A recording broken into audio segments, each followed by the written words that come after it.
क्या आप जानते हैं कि देवी पार्वती ने स्वर्ण गौ यानी कि गोल्डन बेंगल मॉनिटर का रूप क्यों धारण किया था? इस कथा का शुरुआत यही से होता है। एक दिन भगवान शिव और माता पार्वती कैलाश पर्वत पर बैठे आपस में वार्तालाप कर रहे थे। तभी माता पार्वती ने भगवान शिव से कहा कि उन्हें पृथ्वी पर रहने वाले लोगों की दुर्दशा देखकर अत्यंत दुख हो रहा है। भगवान शिव मुस्कुराए और माता पार्वती से बोले, हे प्रिय, यदि पृथ्वी के लोग प्रत्येक मंगलवार को तुम्हारे आराधना करें तो वे अपने सभी कष्टों से मुक्त हो सकते हैं। तुम्हारी उपासना से उन्हें वो सब प्राप्त होगा जिसके वे कामना करते हैं। तब पृथ्वीवासी धनवान और स्वस्थ बनेंगे। अविवाहित कन्याओं को उत्तम और दीर्घायु पति प्राप्त होगा तथा विवाहित स्त्रियों कभी विधवा नहीं होंगी।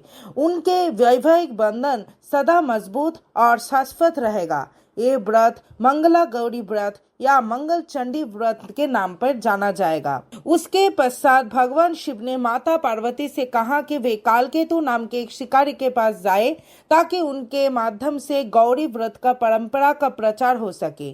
कालकेतु एक शिकारी था जो अपने पत्नी फुल्लड़ा के साथ घने वन में रहता था। कालकेतु शिकार किए गए पशुओं के मांस लाता था और फुल्लड़ा उसे बाजार में बेचकर अपने जीवन यापन करती थी।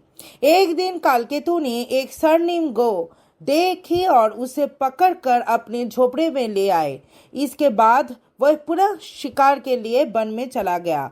उसी समय फुल्लड़ा घर पर नहीं था। जब वह लौटे तो उसने देखा कि झोपड़े में किसी पशु के स्थान पर एक अत्यंत सुंदर और दिव्य स्त्री बैठे हुए है।